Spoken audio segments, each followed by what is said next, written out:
Good morning. I am ill.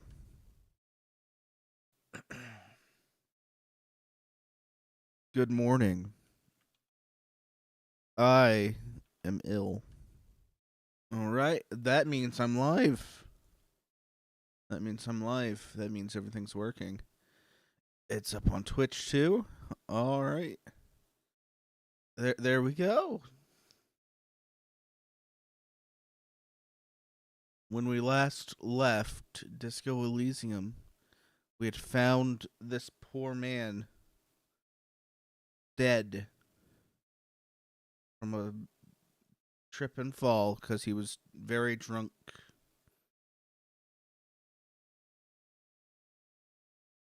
Let's see. Ask the player be hidden. I'm gonna ask that this be lower in resolution. Minimize that window.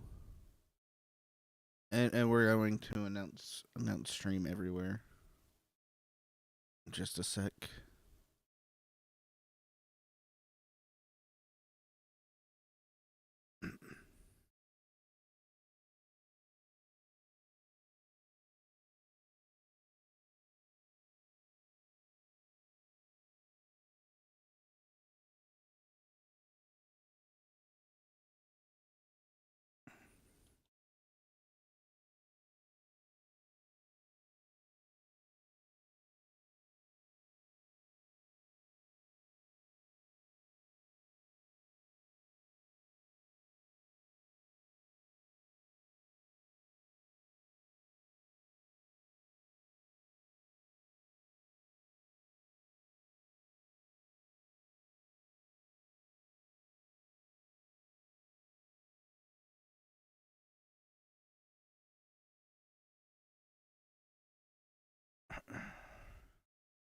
But yeah, after my Batman stream last night, I woke up with the sore throat, and every time I cough, my chest hurts a lot. So I think I got a cold somewhere. I'm running a humidifier, so hopefully that'll help. But the shout it everywhere I can that I'm alive. I am live. Stream is up. Everything is going as well as it can.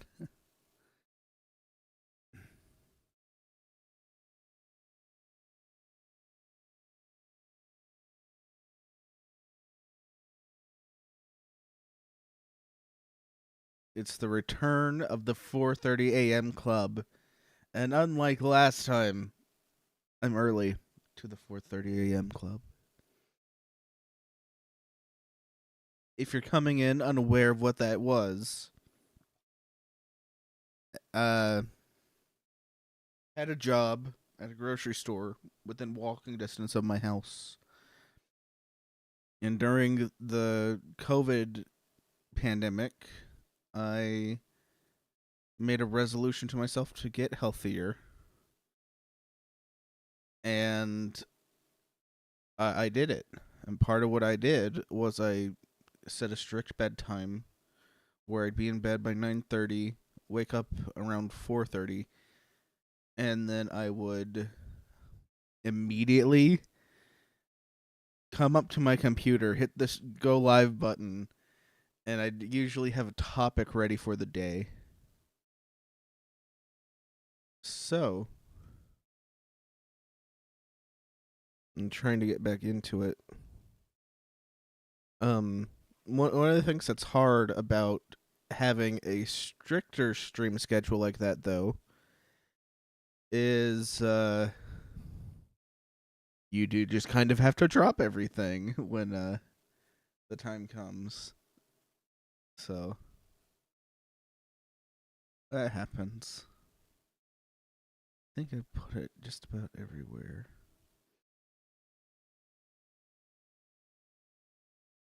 Um,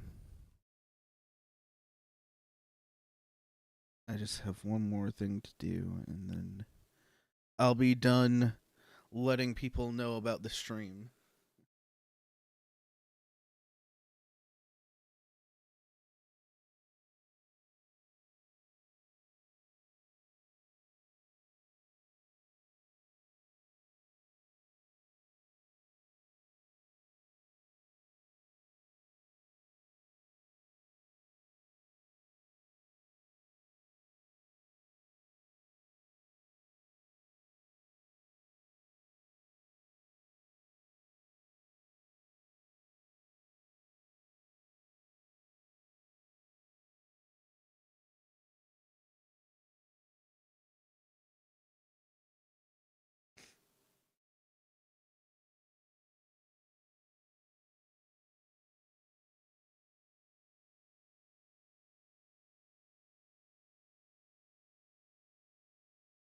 Oh no, bots are out in full force. Oh, actually, they look just fine. Actually, hub.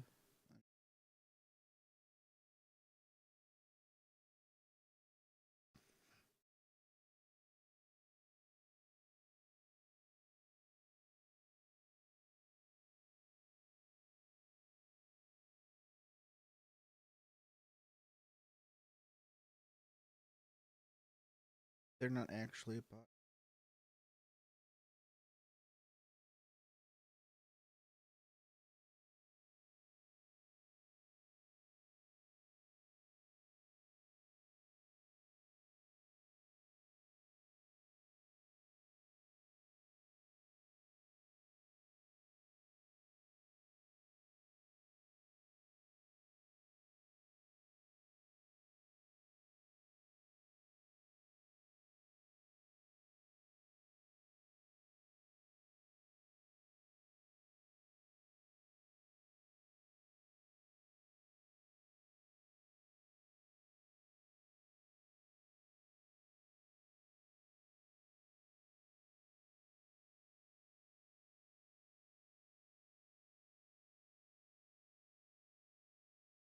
All right.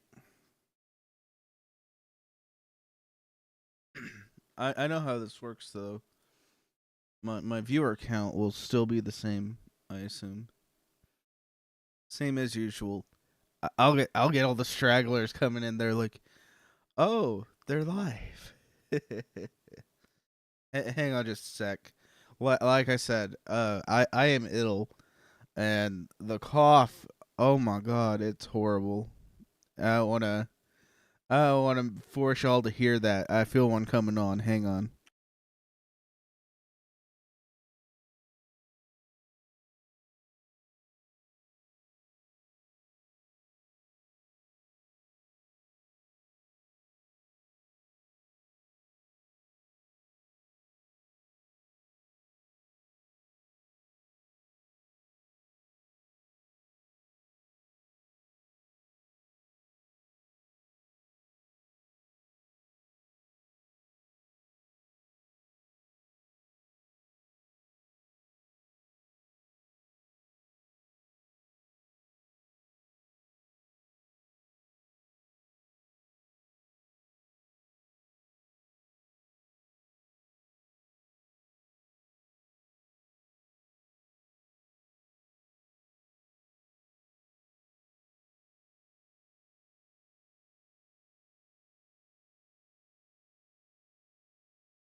I'm gonna go get some water real quick.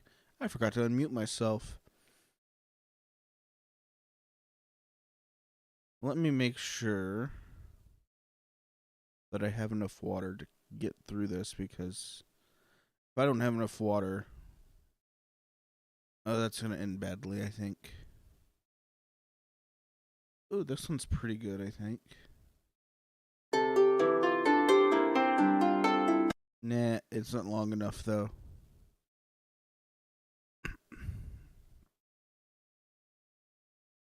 Ooh, that one. That one. This one's a little loud, but I really like it. Also, I have one of me singing real quick. That I can just play real quick. I have a couple. Maybe in time you'll want to be mine. And then I have this one. Windmill, windmill for the land, turn forever hand in hand. Take it all in on your stride.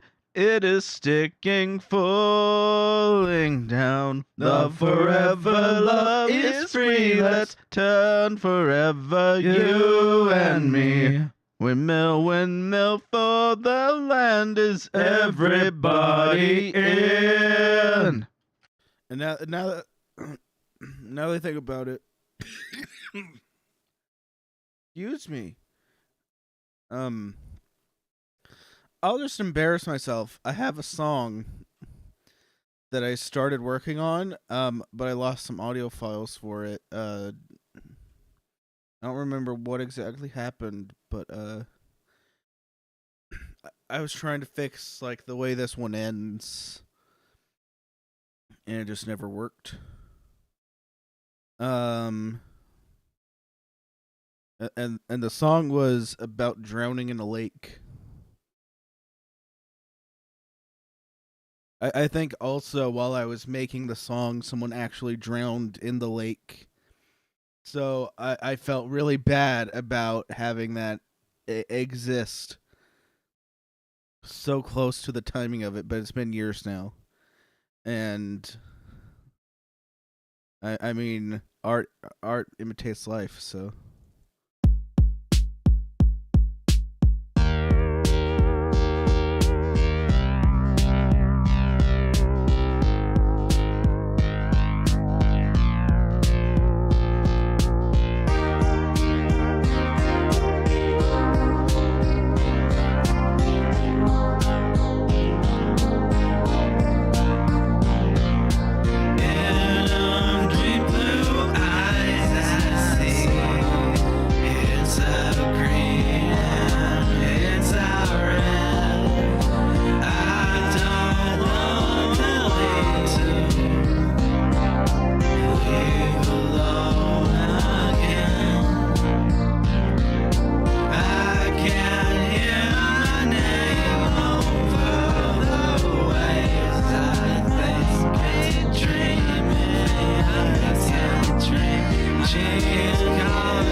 I hated the ending because like I was having a lot of fun with it. More having fun than anything else. And then I lost like the singing files, so I could never fix it. Ugh, man. I have quite a few actually.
I have no clue what this one is.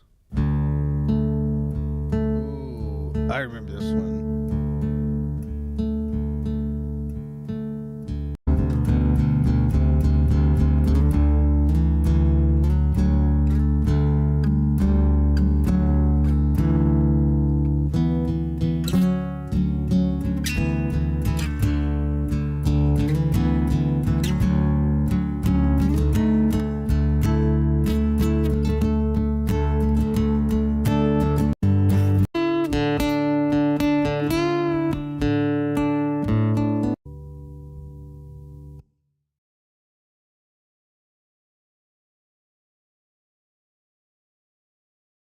I have a lot of stuff that I just never finished, like this one.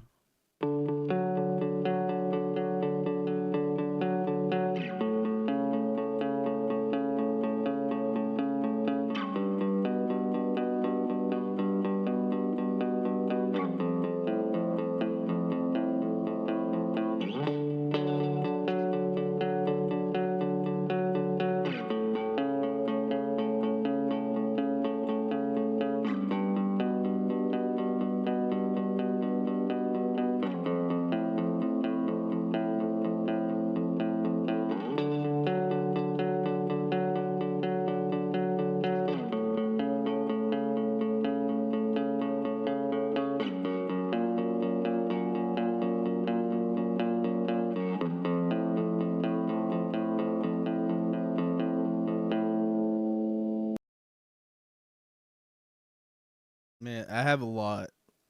Anyways, let's get back to the game. Let me turn that music back up.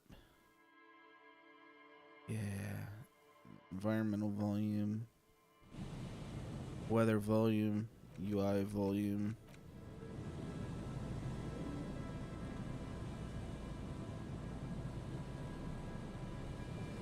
All right.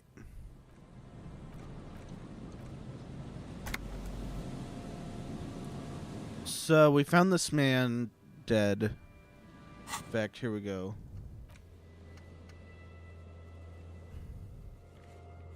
We examined him. We have to call into the station, and then we have to call the Jamrock Public Library for information on the library card's owner. Found the working class husband.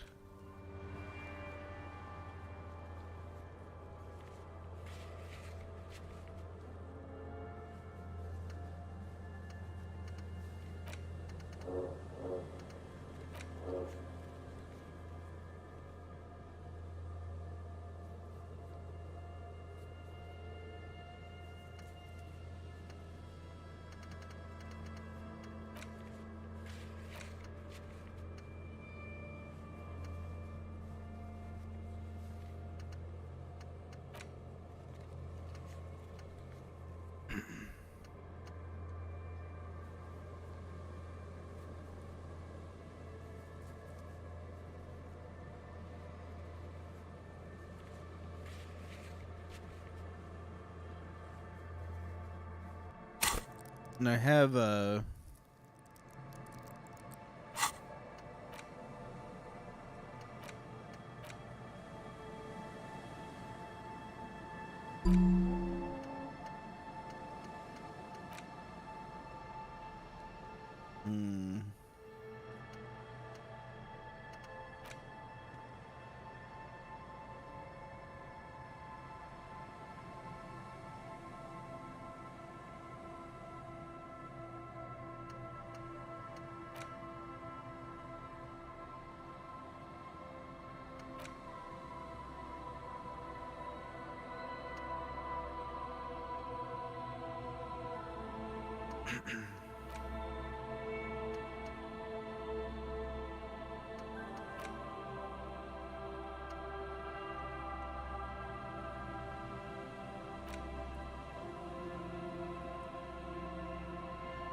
I'll figure it out later.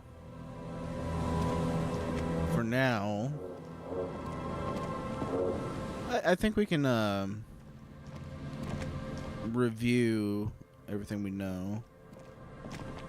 A man lies on the boardwalk, his limbs bent and neck turned at an unnatural angle. Right next to him is an empty bottle of spirits. In his cramped hand, a chewing gum wrapper. Death by misadventure. He slipped and fell through the boardwalk.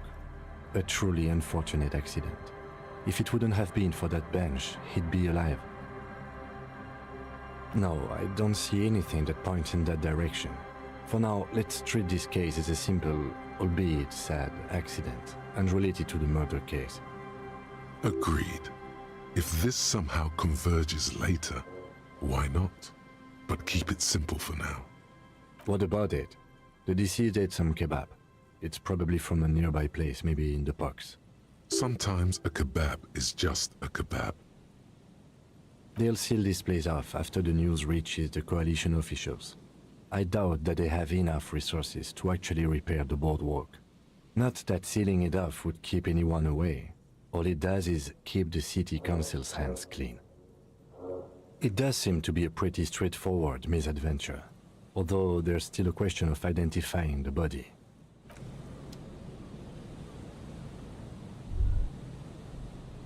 All right.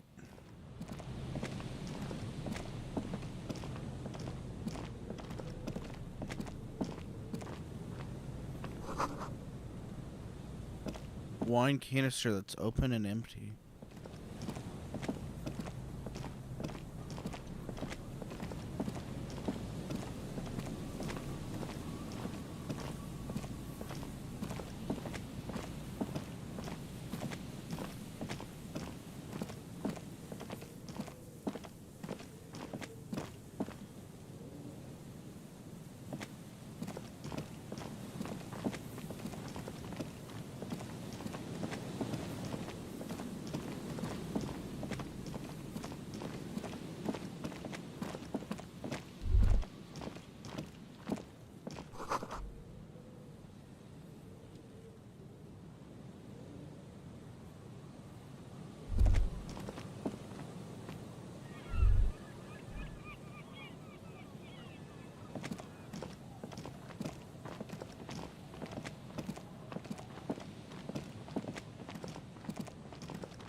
There's a pulsing drum somewhere on the ice.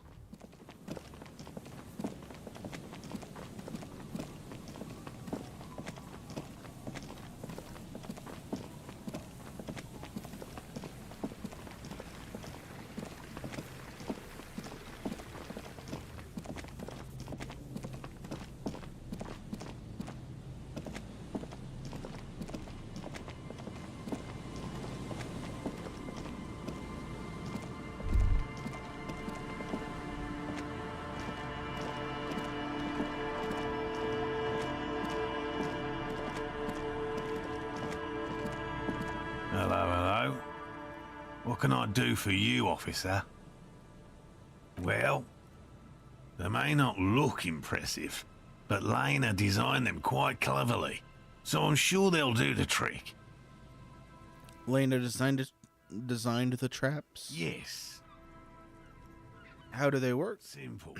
Attracted by the locusts, the phasmid crawls down the funnel and, having eaten its fill, can't get back out. At least, that's the intention.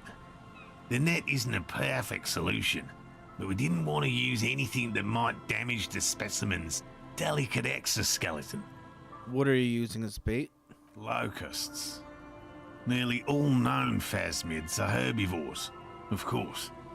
But we've hypothesized that the Insulindian phasmid might occasionally prey on other insects. Inside the traps, a number of locusts crawl and tumble over one another in a tiny, chittering swarm. A meat-eating stick insect? Does it pretend to be the reeds as part of its ambush behavior? This seems unlikely. Thank you for your opinion. We have also included plant material in the traps to satiate your skepticism.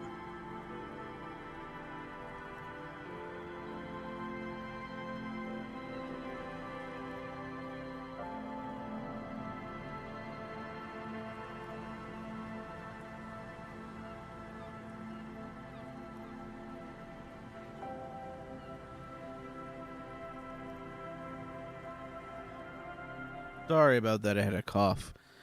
What will you do if the traps don't work? They'll work, I assure you.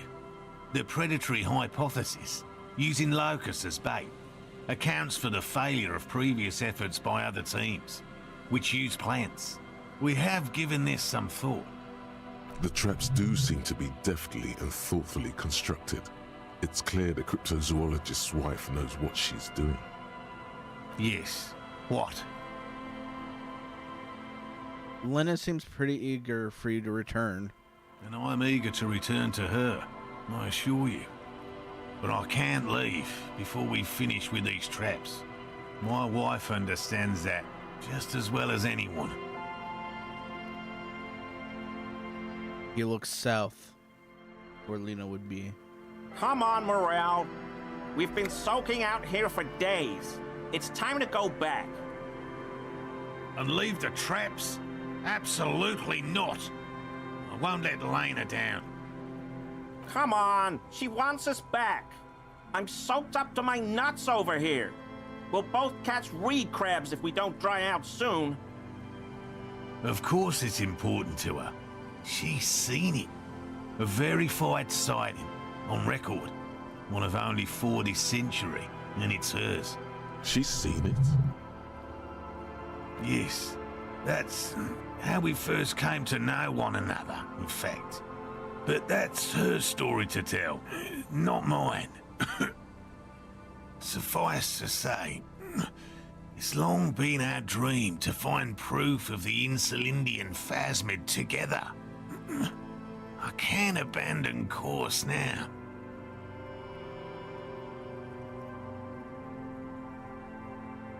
No. He's dead set on this.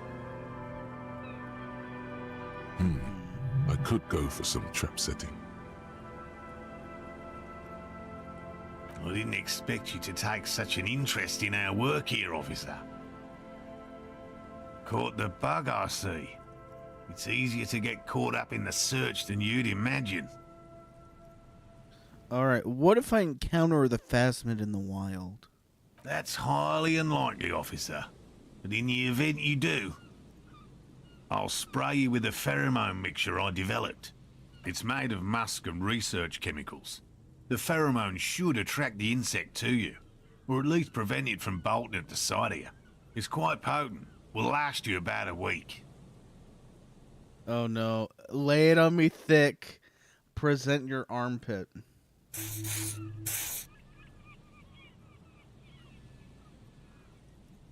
I hope you're not buying this. He dispenses it without letting you touch the canister, so it would be precious like holy water. It is precious. A single dose cost me 50 real to develop. Not that I expect you to understand self-financing one's own research.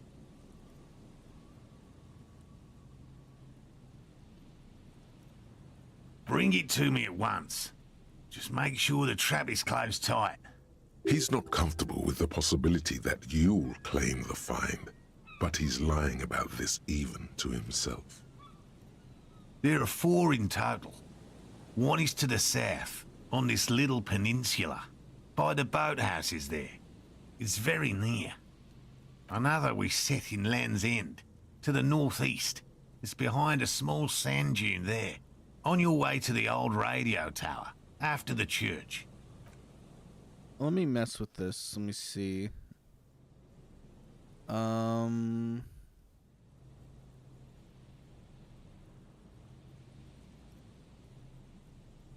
Let me shrink this down just a little bit. Because, something's going wrong with it, and it's overlapping. The third is set near the canal, where you crossed, by a concrete slab.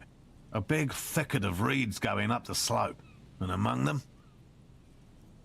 You should check at least one of those before returning to this one, since I just said it.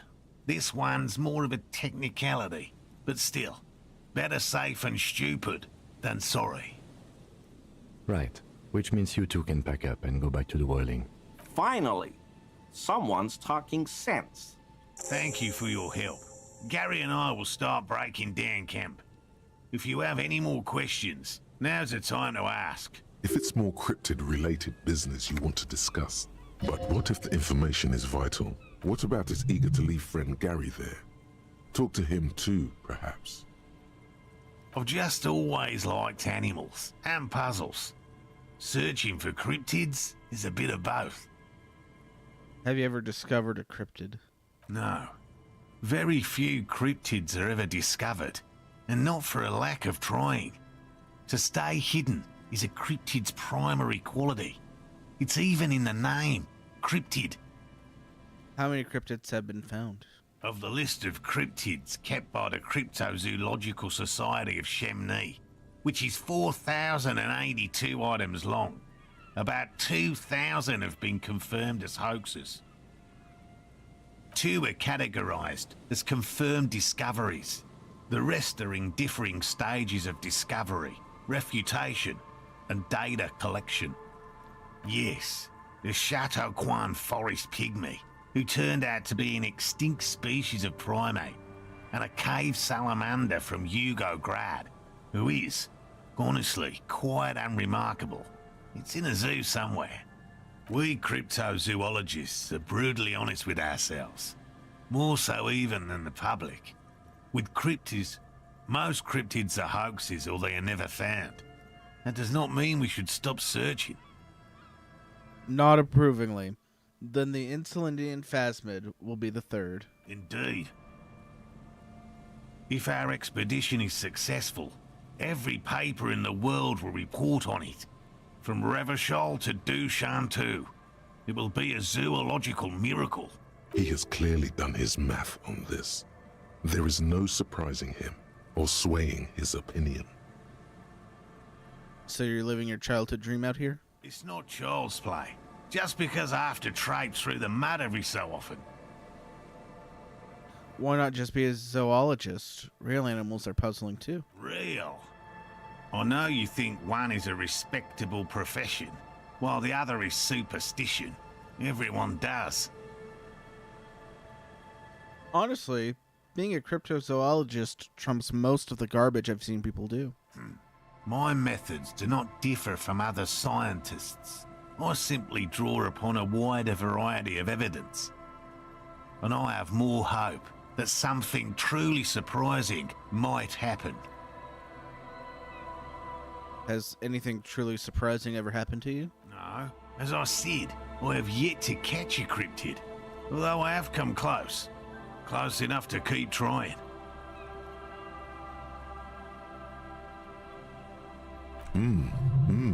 Interesting. Something for later, this close call. What kinds of evidence do you use? Everything from forgotten regional lore to newspaper accounts, like the one that brought us here, to look for the phasmid. I keep a very open mind. He's interested in things that people believe that scientists don't. You think other scientists don't listen to ordinary people, though?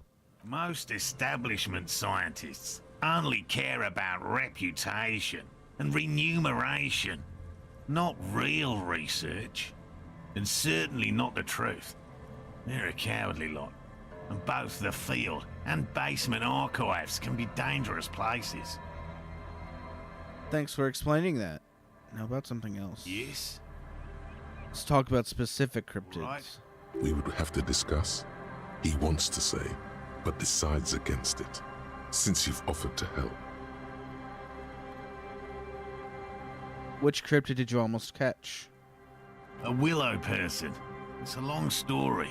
One non-special... Willow people? Not at all. They're not people, really. Some argue they aren't really animals, as they seem to have evolved directly from trees. He says it in a self-explanatory, everyday manner. They're very, very thin, almost flat in fact, and can camouflage themselves easily, wrapping themselves around trees and blending in with the tree bark. In that way, they're not too dissimilar from the phasmid we're looking for here. I may have seen one without knowing it. You probably have. Cool. How did you almost catch him? Gary and I painted an entire grove's worth of trees in slow-drying paints. It was a bright lavender colour.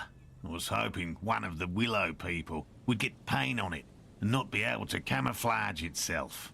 After waiting in hiding for hours, I saw a figure slip from one of the trees, a lavender shadow, dashing through the grove. I chased it with a net. Not very elegant. You can't be elegant in the field. And, well, it was faster than me. A lavender shadow. I know you think we were snacking on funny mushrooms.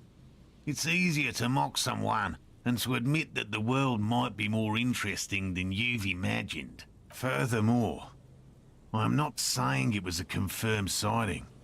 I'm painfully aware of what goes into verifying such things. There is a serious possibility that I saw a squirrel or a trick of the light. I am my own harshest critic. He makes it a real point here to sound falsifiable.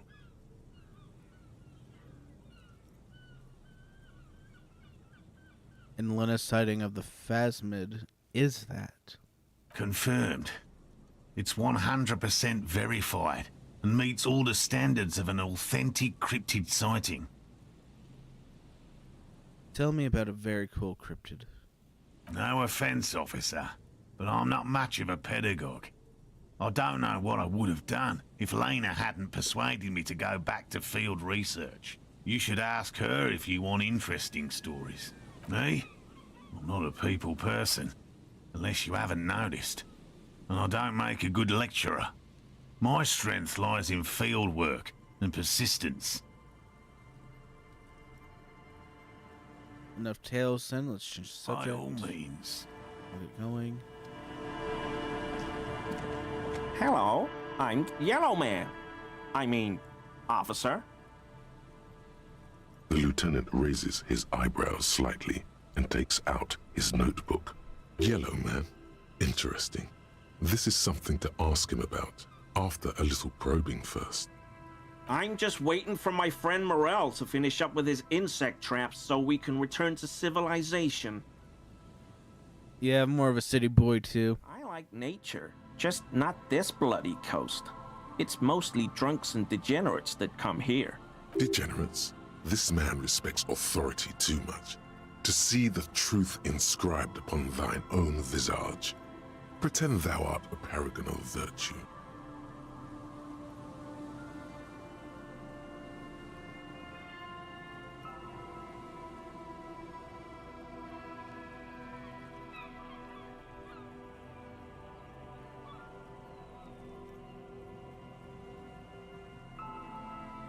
Sadly, I might be a drunk or a degenerate, maybe both. Dark times will do that to good men.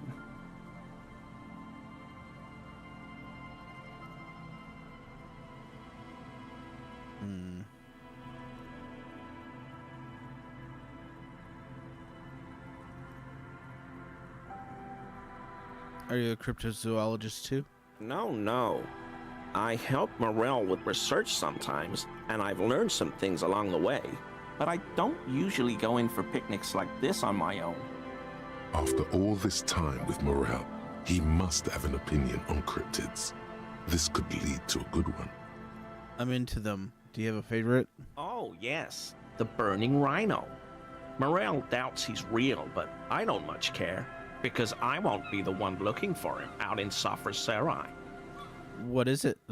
A rhinoceros that looks ordinary during the day, but burns brightly by night. Well, at least the males do. How do they burn? The flames are not just for decoration. I clicked the wrong one. Integral part of the beast's mating behavior. During the burning rhino's mating season, herds of male rhinos, all aflame, encircle herds of female rhinos, forming a fiery ring as they begin to copulate loudly. Local peasants call it the passion rate.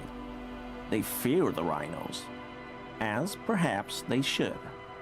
Anyway. The lieutenant sighs without looking up from his notes. It's clear the burning rhino is dear to him on many levels, some even spiritual. How do they burn? They have special ducts just above their shoulder blades that secrete a combustible fluid. When the rhino is just beginning to light itself, it looks as though it has wings of fire. But how is this combustible fluid lit? How does the lighting of this fluid actually work? The rhino starts running very fast to build heat, then stops, raises its head, and sparks fly from its neck, setting its back ablaze. I can buy into that. A flaming rhino. Revachol used to be a flaming rhino once, a long time ago. Thank you for your cooperation. All right.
How do I get over there?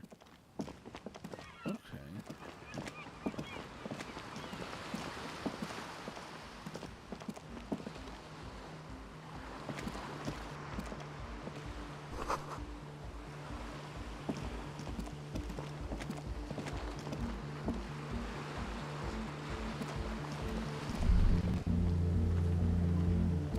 A shaggy-looking girl in her late teens or early 20s kneels on the ice with an electronic contraption in her hand. Hearing you approach, she looks up. Oh, hello there. Everyone knows drugs make you invulnerable to cold. You bet this one likes to party.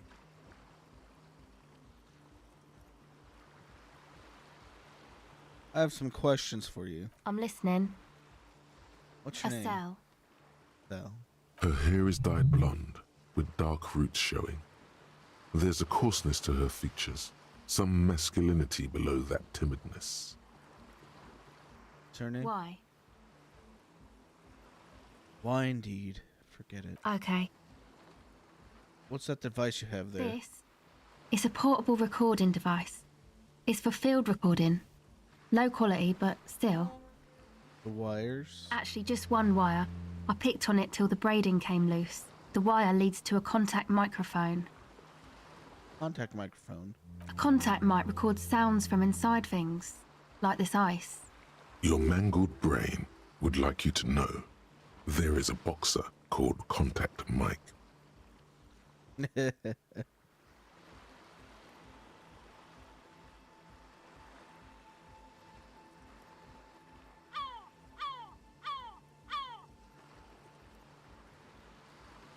No, you're welcome.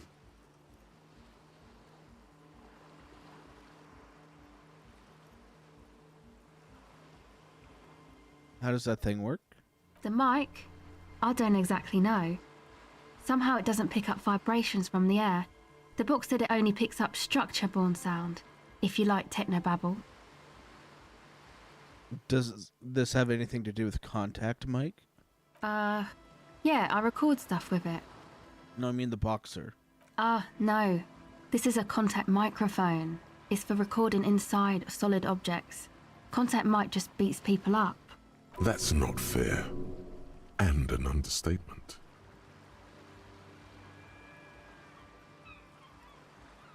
Same place I got the recorder from. The Palaceum. Oh man. You haven't been to the Palaceum? It's the coolest place in this whole drug-addled shithole. It's a music club and a synthesizer workshop on Boogie Street in Jamrock. Musicians live there, like real musicians. I once saw Arno van Eyck. Sounds interesting. Who's Arno? Oh yeah. Guess you wouldn't know Van Eyck. Or really be a Palaceum going kind of person. I get down. I don't know what that means. I grind. I don't know what that means either. It means I'm hip beyond my years. That's cool.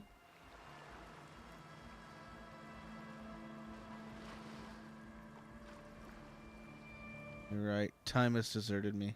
Sucks, man. Was there something else? About the contact mic, perhaps? It did moral damage to me. Morale damaged. None of my Okay. questions. What are you doing out in the Recording, cold? I guess. I think I'm recording cracks in the ice, but there's no way to tell. Not without headphones. I think I just recorded your footsteps too. Not sure how that will sound. What are these recordings for? The cracks, the footsteps? The musicians in the Palaceum used them for making music. They looped the stuff, cutting the tapes together. They make music out of cracks in the ice and keys jangling. Crazy sounds like that. It's hard to explain. I get it. I like death grips too. I thought I'd make some too. It's supposed to be, like, a music place anyway. I don't really know what I'm doing. They use synthesizers too. I don't have a synthesizer. The sharp drop in endorphins is almost visible, like a warm blanket has fallen off her shoulders. The wave of chill, the quivering jaw, indications of a drug high. Take this, you're cold. No, man, fuck that, I'm cool. I'm sorry I said that. I'm sorry about the fuck. It's okay.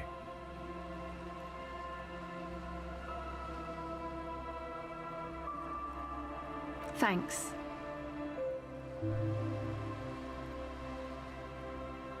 I gave her my cowboy hat.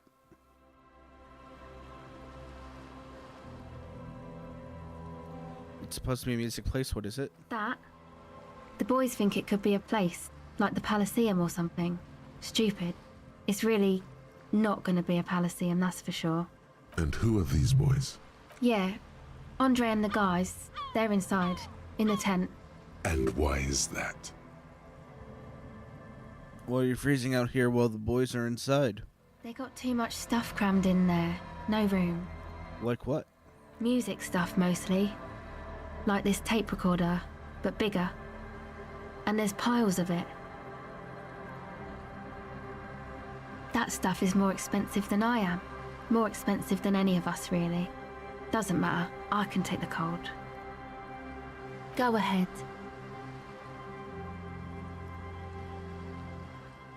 Tell me more about this music place you're planning in the church. It's supposed to become like a club for anodic dance music, like that new style of synthesizer stuff they play at the Palaceum. Except that, yeah, So you want to turn the church into a club. I know. It's not my idea. Andre and the boys found the place. It was supposed to be deserted, but now they can't even take it.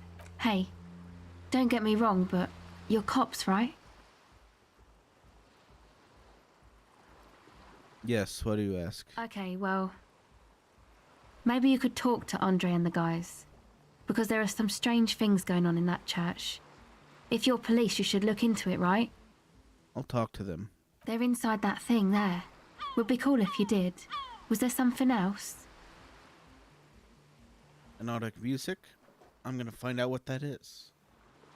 You know, anodic, cathodic, music that's made with electronic instruments. Got it. Now about What the do you need to know? church. Enough about the church. Go ahead. That's it for Okay. now.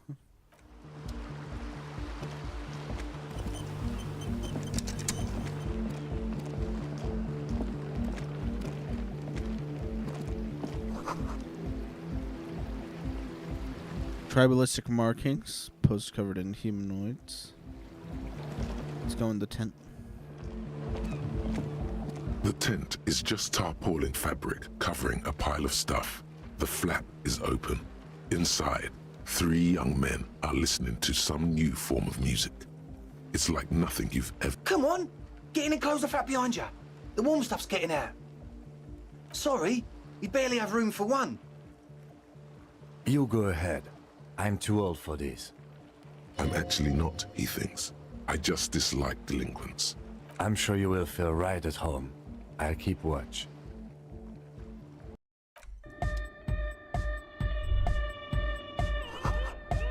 Laundry detergent and a trace of ether.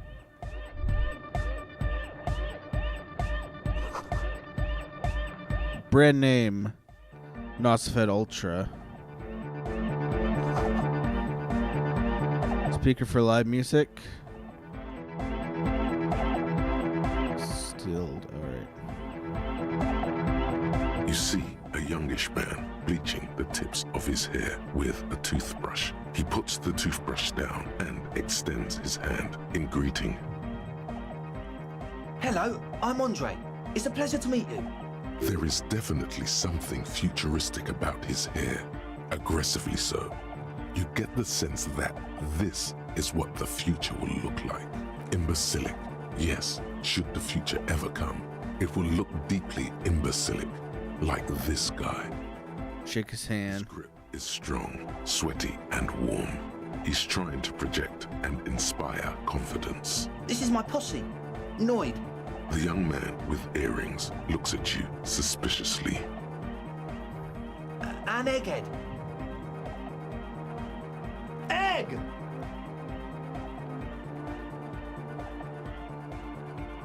Together with a Burger, who's out there right now, doing some seriously progressive sonic experimentation, we like to think of ourselves as music venue organisers.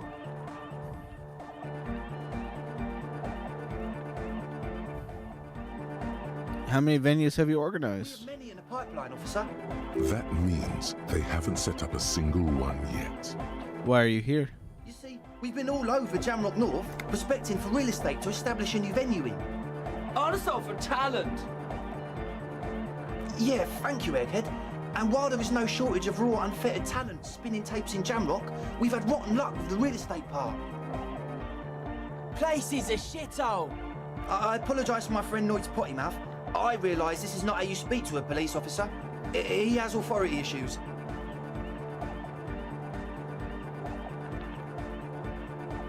There's no need. The place is pretty bad. Which brings me to the problem of occupied ecclesiastical property. I bet you've noticed the derelict hive of narcomania on the coast. I'm talking about the church, and I'm not exaggerating. Even a place of spiritual refuge can become a magnet for all sorts of dopeheads and burnouts if left unattended. Dopeheads. Burnouts. Well, I'm sad to say, that's exactly what happened. Sad because we were just about to put Martinez on the map with one of the maddest dance clubs in Jamrock. Nah, strike that, in Reversholt. Strike that. The world. And sadder yet, because the dopeheads and burnouts hold up in there are the worst kind. He leans back a little, watching you with a steady, serious gaze, letting you imagine just how bad those dopeheads and burners really are. Good. This calls for an opinion. You're an expert in those. What kind? The spooky kind. What do you mean by spooky? I was hoping you would be the judge of that, officer. All I can say is, their spookiness is the kind that keeps us from restoring this church into a community centre and a place of spiritual refuge. Also, they don't eat or clean the building. Shit's gonna collapse. People just wanna spin tapes without them spooking it up. Place has bad signs. No one can dance like that. Thank you, Egghead. So you're gonna look into it, right? It should be a police matter. Getting them out. Whatever spooky stuff they're doing, I'm sure it's not what the Ecclesiastes meant their property for. I'll look into it. Tell me more. All right, man. Andre's obviously very happy you took him seriously. The whole tent is. The boys exchanged giddy looks. What's the status of the church? I haven't gotten inside the building yet. I asked asked Noid to install a measure against more drifters wandering in. A padlock is a temporary fix, just something to contain the situation. I had to do it in an hurry. Not my best work, but it should hold for a while. Have they been locked? What about it? How long have they been locked in there? Not long. Like a week, maybe?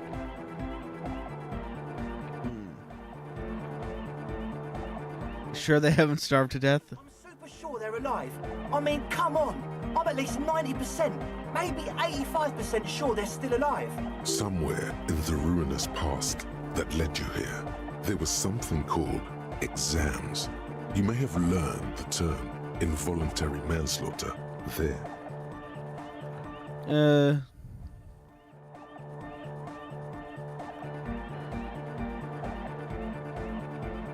Andre, do you know what involuntary manslaughter means? Yes, I do. I listen to Channel 8 all the time. I know about crime stuff, and I assure you, officer, this is not what's happening here. I'm at least 80% sure they're alive. I mean, come on. Most people aren't ever that alive in their entire lives. I catch your drift. I knew you'd get it. You're one smart cop. Goodbye. Now, where was I with the padlock? He nods attentively. Key. Of course. All right.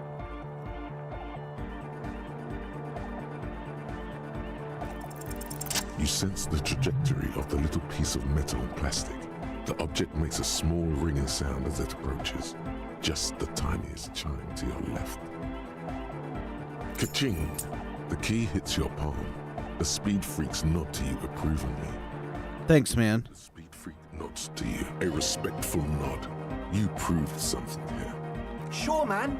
Tell us what you want to know. Let's do it.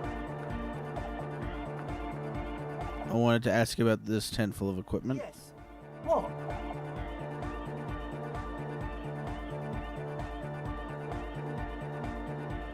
Brought your own water? Yeah. Good to have, bitch to carry. When I first scouted the place, I did some reconnaissance. I'm not sure the church even has running water. Oh. And it's distilled, too. It's the one they sell at the fuel station. It's like he's lying to you, my liege. But he's slippery enough that there's nothing for you to grab hold of. What's with all the Nosafed? The what now? Whatever. Oh, the old... He's like an actor, looking to the souffleur for his... I have a major sinus infection. Stuffy nose. We all do. Shit's all blasted up. Winter. Can't even breathe. makes sense. Yes. What? I'll conclude there. He nods enthusiastically, no doubt a little relieved.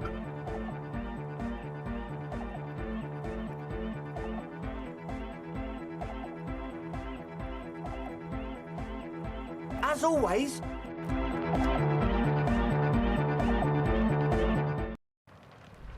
Alright. Let's go back to that church.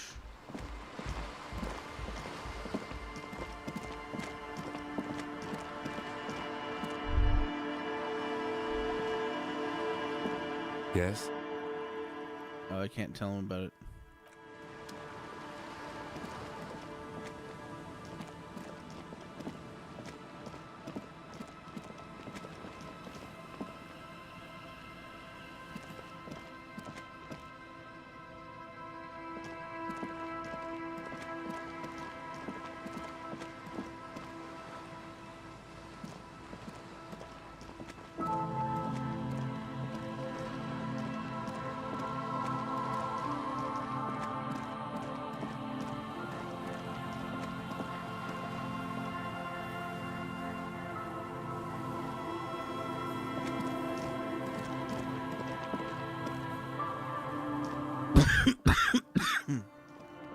Excuse me.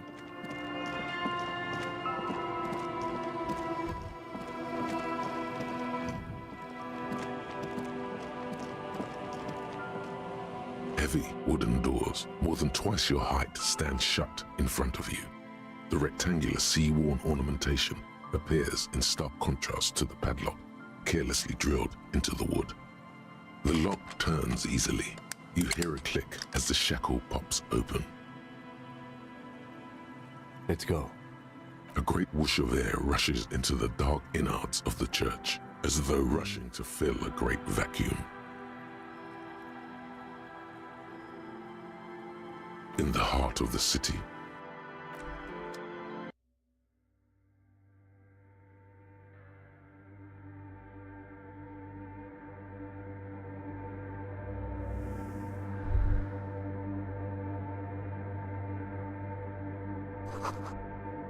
A strange stillness fills you as you look ahead. You should walk here, not run.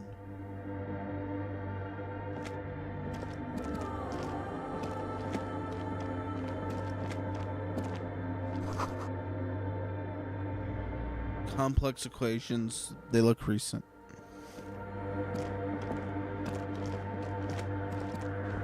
in white, silver, and apricot faience, the young mother of humanism stands above you. A crack runs across her body. She is impossibly tall, oval-faced and sad, a dark and radiant majesty. This is her innocence, Dolores Day. Cradled in her arms are a pair of glowing lungs, clearly visible from underneath her flowing dress. You should kneel. Your knees touch the floor. The floorboards are hard and cold. There you kneel among the snowdrifts, diffuse light falling on your hands from beyond the glass. The world is silent, but for the creaks and cracks of the massive wooden structure behind you. It covers you from the wind outside. The ocean feels distant, its ebb and flow blocked off by the centuries-old pinewood sarcophagus around you. The woman looks down at you kneeling. She towers among her followers, architects, laymen, courtiers. There is a sad smile on her lips and a glint in her green-blue eye of what? Compassion? Remorse? She acknowledges the passing of someone who is still alive.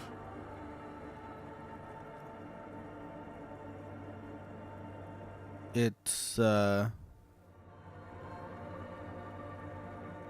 say it's compassion. That soft word passes through your mind. The lieutenant draws an X-shaped cross from shoulder to shoulder. Your fingertips touch your chest 4 times. Then you rise from your knees into the apricot-colored light of the window. Above you, the woman still smiles her distant smile, sundered by the crack in the glass. How did I know this was the mother of humanism? Despite the damage you've done to yourself, the title appears lodged in your hippocampus. This is Her Innocence, Dolores Day. The innocence of humanism, internationalism, and the welfare state. Perhaps the most famous human being ever to have lived. No amount of Commodore Red can wipe her sad smile from your brain thing. It has survived the deluge and haunts you still, and will haunt you forever, as it haunts all men. The highest category of historic individual, an embodiment of the world spirit. A ruler? More.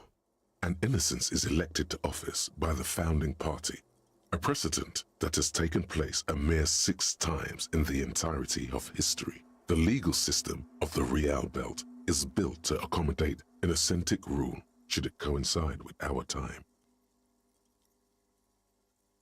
An innocence is infallible. The decisions made by one are not decisions. They are inevitabilities. What would have happened anyway? Only accelerated, packed into decades instead of centuries. An innocence is a continuous, compressed event, a sacred human being. It is an honor and a glory to live when one is in office.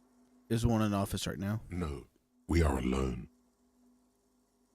When did she rule? 300 years ago, in the wake of the discovery of this Isola, the Insulindian, by explorers from the continent of Muindi. She is, among other things, the innocence of inter-isolary travel and the connected world. What else do I know about her? Many things. You know she was a woman of the court, the wife of an influential Marchese, and eventually the principal advisor to Irene La Navigateur, Queen of Seren, modern-day Sir La Clay, also that she was gorgeous beyond beauty. Was she smart? Terribly. Women of the court were expected to play both contract bridge and chess sufficiently well to prove an interesting challenge to a man. A simple grasp in matters of philosophy, theology, and science was encouraged. She was, by all means, a kept woman. She made the most of her position in the antediluvian court, a court visited by the most prominent thinkers and artists of the day. In secret, she was becoming the era's preeminent philosopher of the state. A scalpel, a piercing gaze. She was an almost preternaturally magnetic and intelligent individual.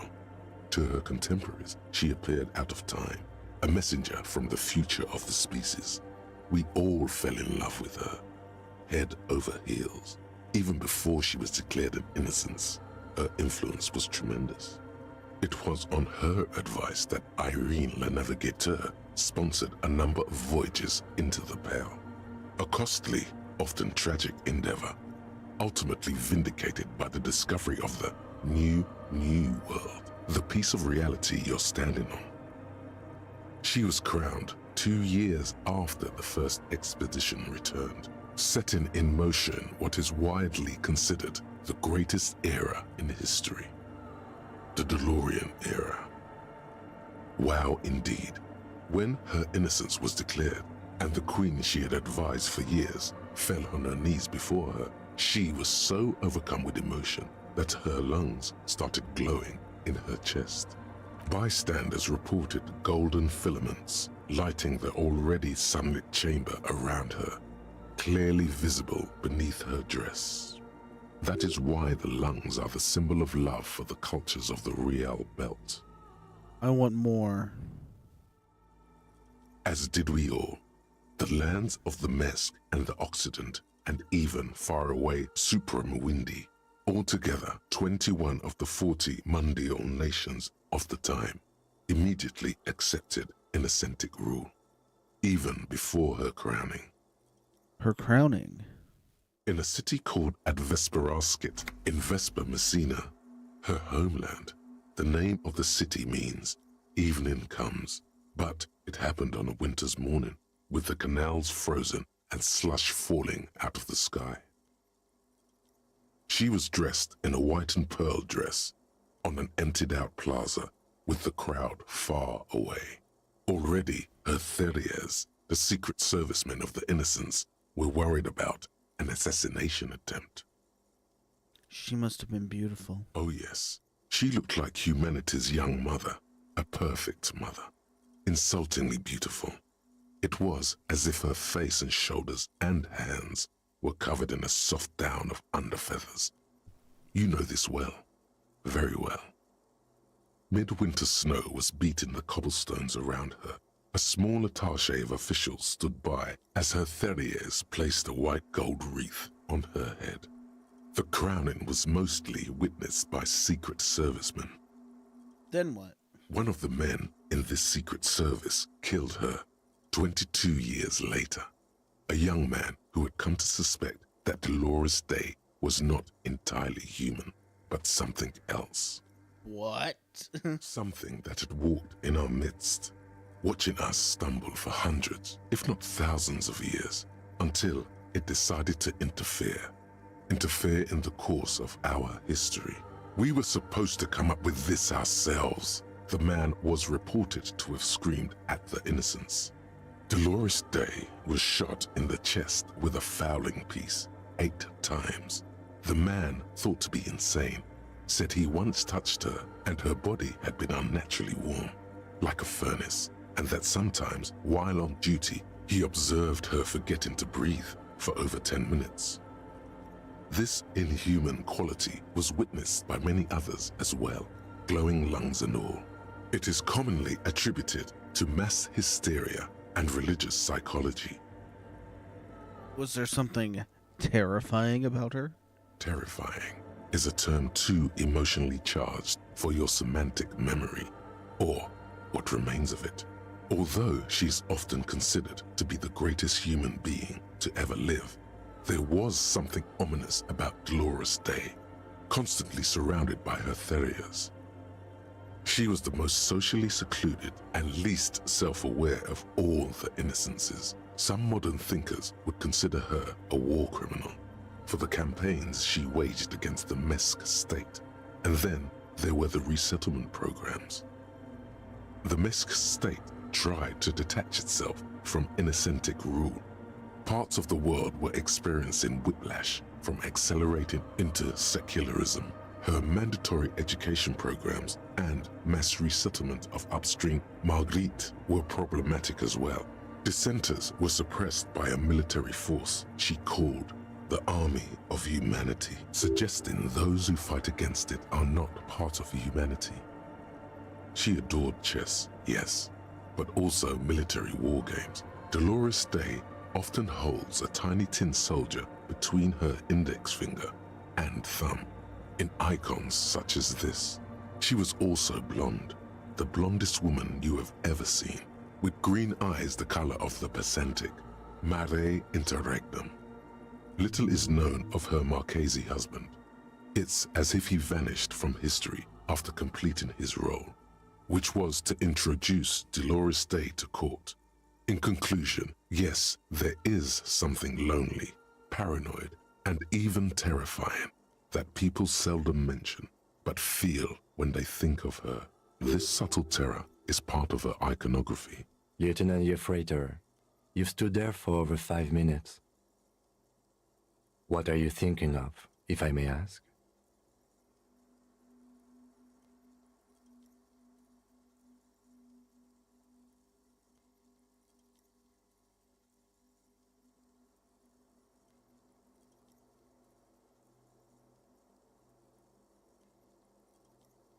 She's beautiful. That she is.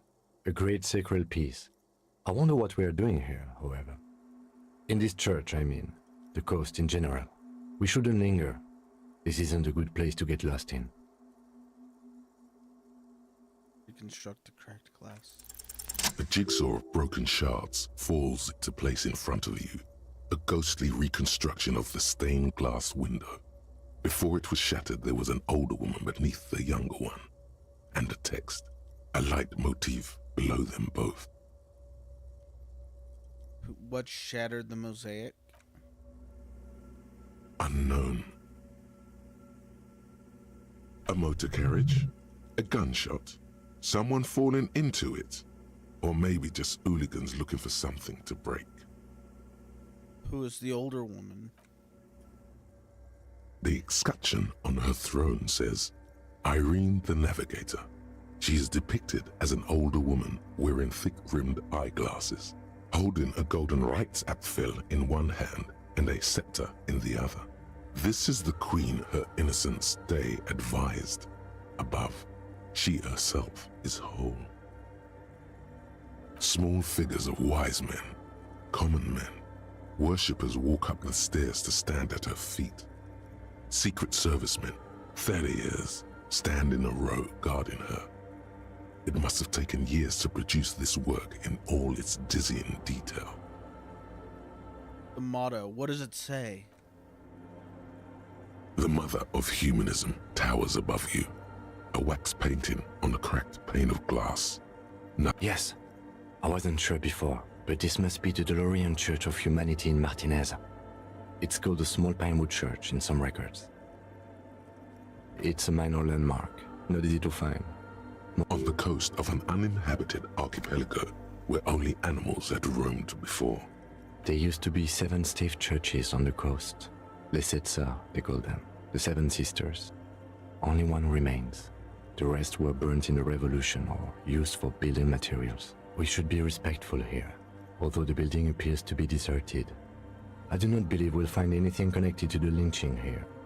Respectful? Is the lieutenant a follower of DeLoreanism? Yes, we all are. Her name, body, and rule are synonymous with humanism. The laws we enforce are DeLorean in origin.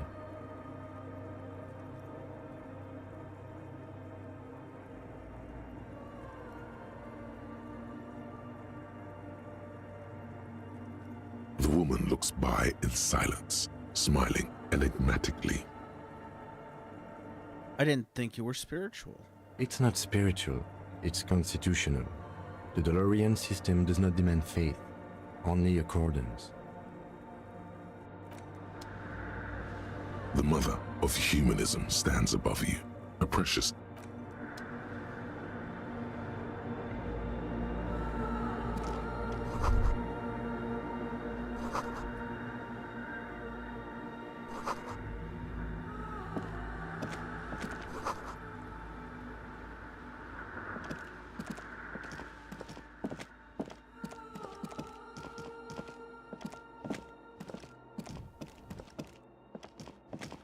It is unclear what we will find here. Forked lightning pattern you saw outside. Bark beetles, no. A forgotten style.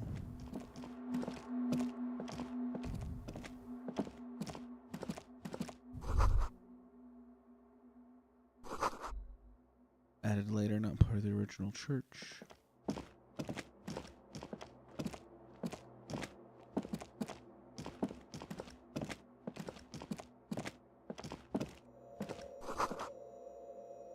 Filled with water, a live wire runs directly into it. The silence in this part of the church, it's almost palpable.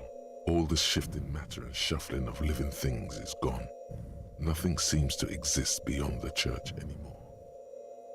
Maybe if you were to stand in just the right spot, even your footsteps would be completely silent. I think I still hear something. And then it's gone. Almost all of it. But for the faintest of hums, it seems the sound here is detached from its source somehow, if not blotted out outright. Truly unusual. You can hardly hear your own breathing.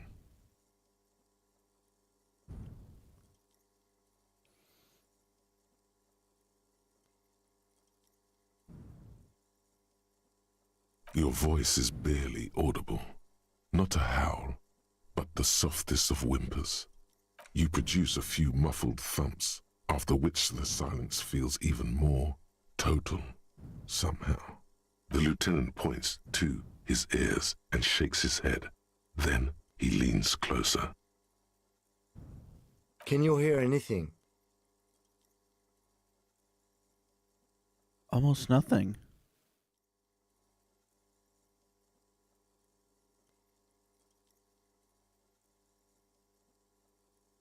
The church just has strange acoustics, some engineering trick. Maybe the church was designed this way to prevent boisterous activity, singing and dancing on its premises. Maybe they wanted to discourage singing and dancing. He doesn't seem entirely convinced, though. The orderly rows of ceiling panels become barely visible, then disappear completely in the darkness of the tower overhead.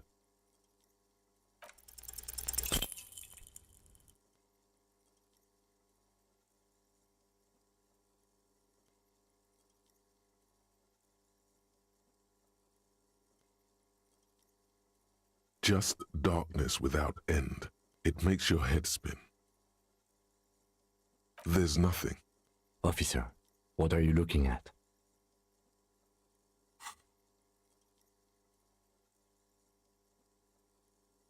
You see something hanging from the rafters, looking straight at you with dark eyes. Maybe it's possible to talk to it.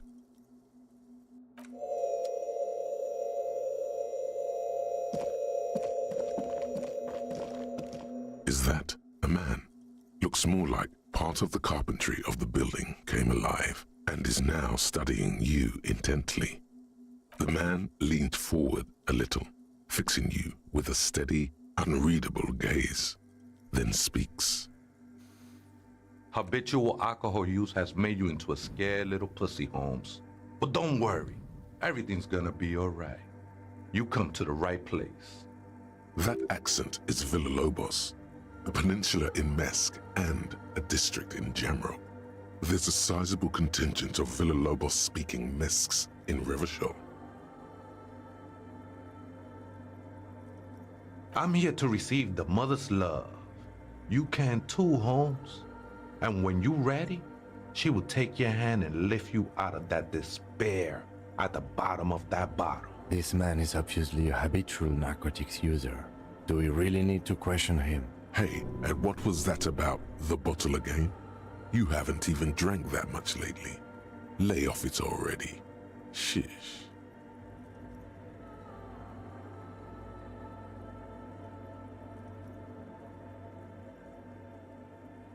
Está crudo, way.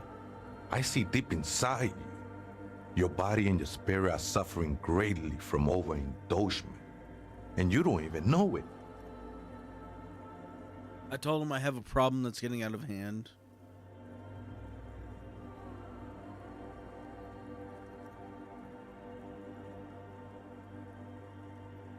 Not all of it. I was like you once. You don't know all the havoc El Vino is wrecking on your mind and your spirit. Necesita parar, homie. Ah. You know, actually, since we're here, you may want to pay attention to what the ceiling... Look at these crazes. What is this shit?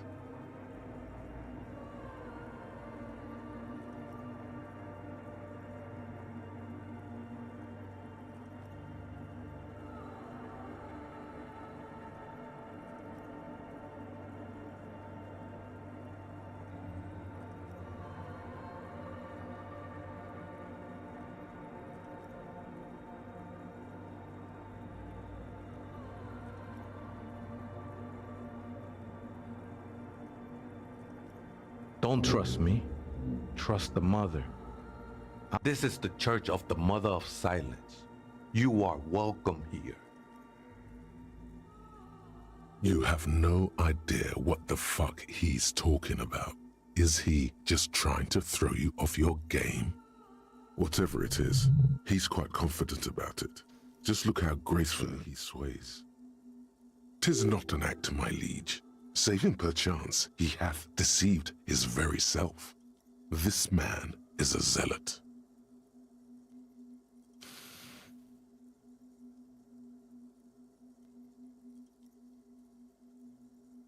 Do you know where the other spooker is? Other spooker? Oh, esa viejita es muy estudiosa. Don't know. The Aita is Grandma? There is another person living in the church, and it's Vieta? No. I just call her viejita because of her clothes. She's actually quite young. Or maybe not that young. Age is just one of the many masks we wear. Alright, I'll see if I can find her. Have to wait until she comes back, or search through her radio computer. Where'd she up come there, from? Holmes.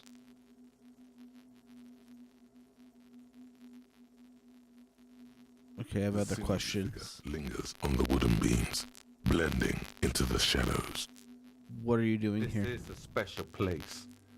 There's a perforation in the world up there.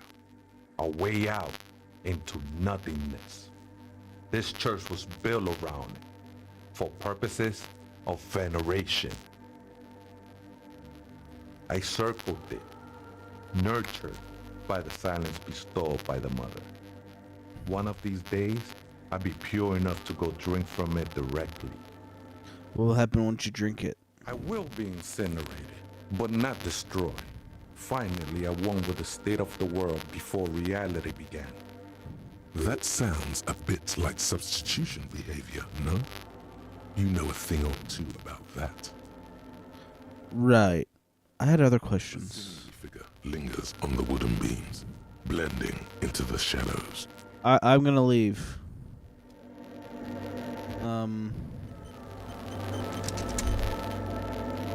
I gotta call it there because I'm not doing too good. That medicine I took, I'm starting to get really drowsy from it. I need to go to bed and just rest. sorry to cut it short. I was hoping to go just a little bit longer. But, hey, I came back, and I'm having fun picking up where I left off. I might stream again later tonight, and from there, I will, I don't know, I'll figure something out. I'm just not sure what yet. I for sure got a call about the library card, and I for sure have to confirm more about the dead body and everything, so that's what we'll do later. Thanks for stopping by if you did, and have a good one.